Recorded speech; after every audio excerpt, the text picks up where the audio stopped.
हम MP special शुरू करते हैं।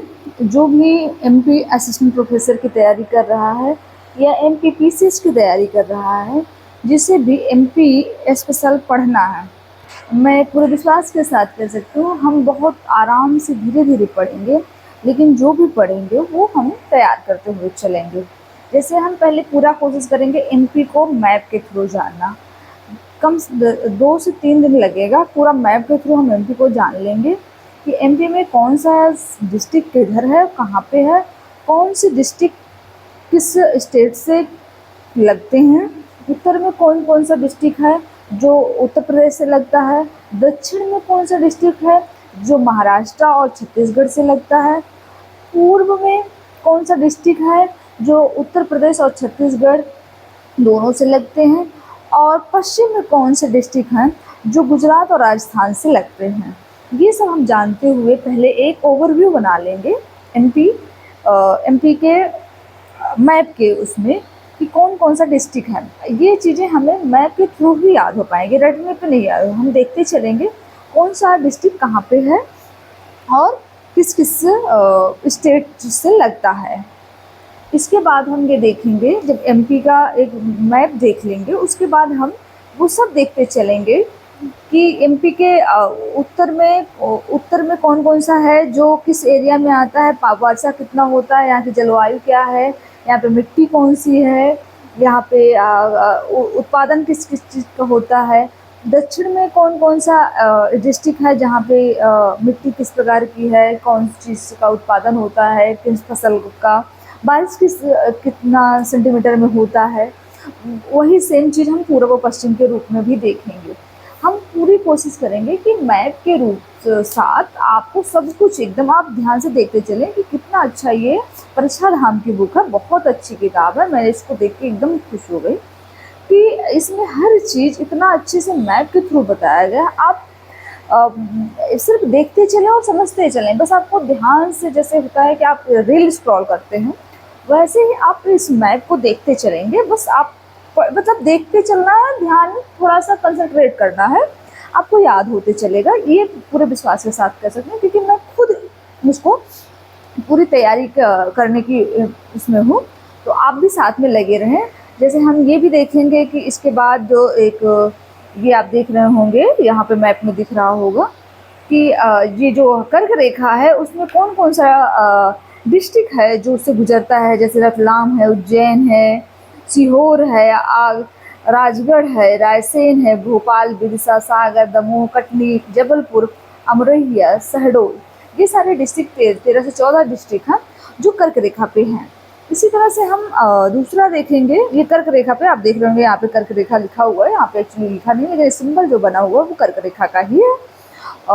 जैसे कि उत्तर में, सबसे उत्तर में जो जिला है मुरैना है, सबसे दक्षिण में जो जिला, दक्षिणतम जिला है आपको दिखाई दे रहा होगा बुरहानपुर है, और सबसे पश्चिम में जो जिला है अलीराजपुर है, ये भी आप याद करते चलिएगा। और सबसे पूर्व में जो है सिंगरौली है। तो ये भी क्वेश्चन बनते हैं नॉर्मली, आप जब इस पूरे को पढ़ते चलेंगे तो आपको याद होता चलेगा कि सबसे उत्तर में कौन सा है एमपी का जिला, तो वो मुरैना है। सबसे दक्षिण में कौन सा जिला है, वो बुरहानपुर है, सबसे दक्षिणतम है, ये देख रहे होंगे आप मैप के थ्रू। और सबसे पश्चिम में जो जिला है वो अलीराजपुर है, ये आपका गुजरात से लगता है, अलीराजपुर है। और सबसे पश्चिम में जो है, सबसे पूर्व में जो है सिंगरौली है।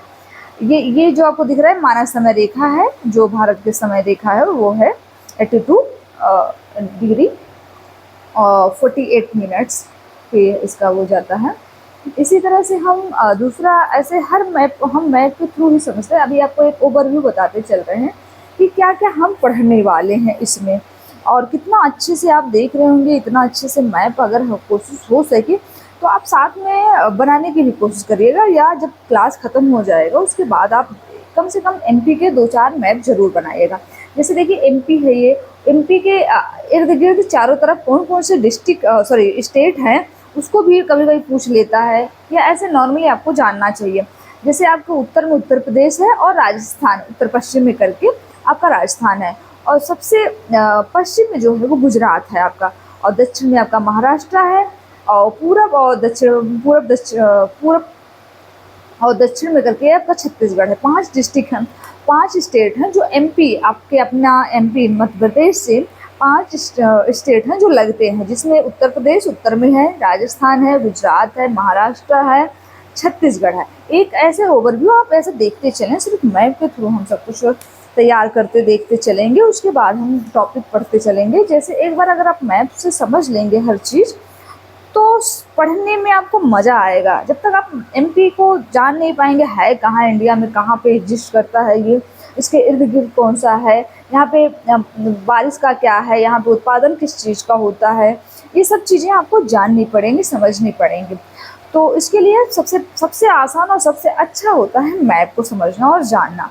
जैसे ये हमारा एमपी है, वो कितने भागों में इसको बांटा गया है। जैसे मध्य भारत में बांटा गया है, विंध्य प्रदेश में बांटा गया, बघेलखंड में बांटा गया। कभी कोई पूछ लेता है बघेलखंड कौन से एमपी के किस पार्ट में आता है, तो आप यहाँ जब मैप के थ्रू देखे रहेंगे तो आपको पता चलेगा कि बघेलखंड जो है ये पूरा उत्तर पूर्व में है, उत्तर पूर्व में करके ये बघेलखंड है। छत्तीसगढ़ है, दंडकारण्य, ये वाला आपका एरिया जो है बघेलखंड है, छत्तीसगढ़ का स्टेट है। दंडकारण्य भी आपका ये आता है, बरार, विदर्भ, ये महाराष्ट्र में आते हैं आपके। ये जब डिवीजन नहीं हुआ था तब का है, जब ये भारत में एमपी डिवाइड नहीं हुआ था, छत्तीसगढ़ बाद में बना हुआ है। और कुछ पार्ट जो है आपके एमपी में चले गए, मध्य प्रांत ये है आपका। तो ये डिवीजन के पहले का है, आप यहाँ पे देखेंगे छत्तीसगढ़ जब बटा नहीं था, एमपी से अलग नहीं हुआ था, तब का ये पार्ट है। इसके बाद हम आगे चलेंगे तो एक मैप है कि मध्य प्रदेश की स्थिति क्या है। 43 जिले थे, 55 जिले हो गए वर्तमान में। पहले जो था क्या था, 1947 में जब भारत आज़ाद हुआ है, और अब दिख रहा होगा आपको अच्छे से, 1947 में जब मध्य प्रदेश भारत आज़ाद हुआ था, तब क्या था, ये 3 पार्टों में इसको बांटा गया है, part A, part B, part C. और फिर उसके बाद 1946 में मध्य प्रदेश की स्थिति थी, 43 जिले थे, और वर्तमान में आज मध्य प्रदेश की जो स्थिति है उसमें 55 जिले हैं। तो देखते चलेंगे क्या परिवर्तन हो रहा है। एक बार हम बस आप मोटा मोटा मैप के थ्रू बस देखते चलें, समझते चलें, और फिर हम इतना अच्छे से पढ़ेंगे तो एक बार मैप आपके आँखों में बैठ जाएगा, आप एमपी को एकदम जान जाएंगे कि क्या कैसे इसमें क्या परिवर्तन हुआ है, आज क्या है।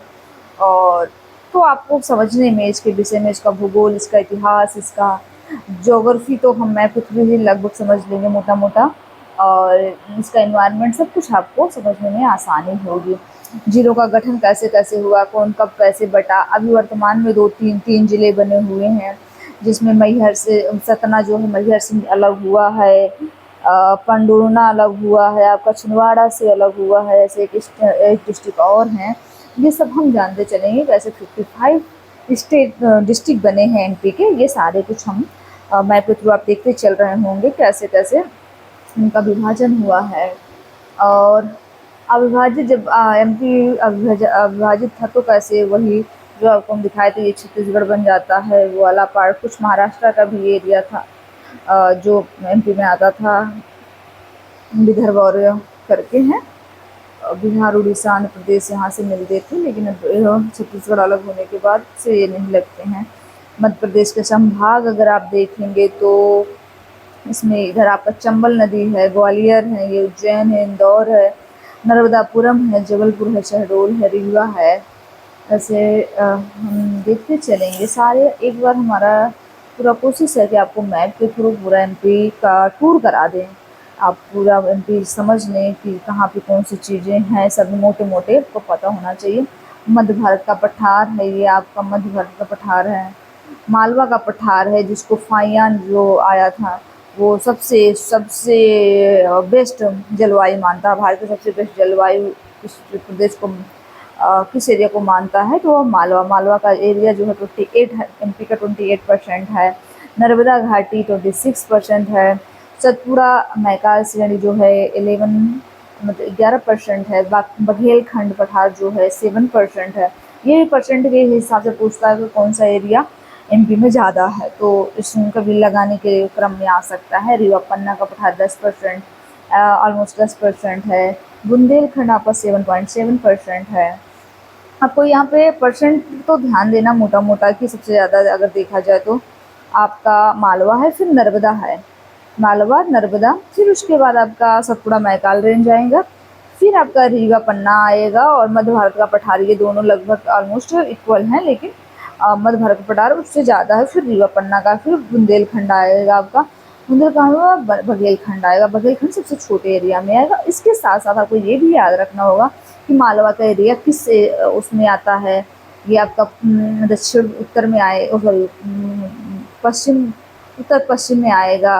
नर्मदा बीच वाला जो ये है, सतपुड़ा मैकाल सबसे दक्षिण में है, बघेलखंड पूर्व उत्तर पूर्व में है, रीवा पन्ना का कहाँ पे है, बुंदेलखंड कहाँ पे है, ये सब चीज़ें देखते हुए आपको। अब इन्होंने क्या किया, सबसे अच्छा ये है कि एक एक इन्होंने पार्ट उठाया है। जैसे इन्होंने मध्य भारत का पार्ट उठाया है, उसके विषय में पूरा बताने की कोशिश की है कि क्या कैसी स्थिति है, क्षेत्रफल क्या है, निर्माण क्या है, जिले कितने इसमें आते हैं आपके मध्य भारत में, कौन कौन सी जलवायु क्या है इसकी, वर्षा क्या है, यहाँ पे वन क्या है, मिट्टी क्या है, फसल क्या है, नदियाँ क्या है, सब इस एरिया में जो आते हैं। ये सबसे बहुत अच्छा है। हम पढ़ेंगे जब तो हमें लगता है कि एक बार पढ़ने से ये सब समझ में आ जाएगा, लेकिन मेरी पूरी कोशिश है कि आप चित्र के थ्रू एक बार देख लें। जैसे आप बुंदेलखंड वाले एरिया में आएंगे तो बुंदेलखंड में आपको ये वाला है, तो वहाँ पे वर्षा और ये सब की स्थिति बताई गई है। ऐसे मालवा का पठार जो आपका है, मालवा के पठार में कहाँ की क्या चीज़ें हैं, उसके विषय में हम आप देखते चलेंगे। ये अगर आप ध्यान से देखेंगे, लिखा हुआ चीनी अधिकारियों ने मालवा की जलवायु को सर्वश्रेष्ठ कहा था। तो सर्वश्रेष्ठ मतलब भारत की जलवायु को उसमें देखा जाए तो यहाँ हमें सब ना ज़्यादा ठंडी पड़ती है, ना ज़्यादा गर्मी पड़ती है, इस परिप्रेक्ष्य में उन्होंने सर्वश्रेष्ठ कहा था। ऐसे ही हम आएंगे रीवा पन्ना का एरिया, ये आपका है रीवा पन्ना का एरिया, इसके विषय में जानेंगे। फिर नर्मदा घाटी देखेंगे हम, नर्मदा घाटी के बाद हम आएंगे सतपुड़ा मैकाल पूर्व पठार के विषय में, और इसको ये प्राकृतिक जो विभाजन है इसको परसेंटेज और उसके रूप में इन्होंने बांटा है एक श्रेणी वो बना के, कॉलम और वो बना के। तो ये बहुत अच्छा तरीका है जानने, एक बार में कंपेयर टू करके और मोटा मोटा देखने में कि कौन सा बड़ा है कौन सा छोटा है उसके रूप में, और विशेषताएं क्या है, यहाँ पे क्या सबसे ज़्यादा पाया जाता है, ये सब चीज़ें हम ध्यान में रखते हुए देखते चलेंगे। तो ऐसे ही अगर आप मध्य प्रदेश की श्रृंखला में देखेंगे तो ये आपका है, ये भी हम पढ़ेंगे अभी बहुत अच्छे से, इसको पूरी कोशिश करेंगे कि हम इसको पूरा मैप एक तरह से देख सकें और जान सकें। राजपीपला खिचड़ी, महादेव, मैकाल, ये सारा कुछ हम बहुत अच्छे से हम मैप को एकदम देखते समझते चलेंगे। तो अभी के लिए इतना, और हम पहले एक एक करके पढ़ते हैं। ओके।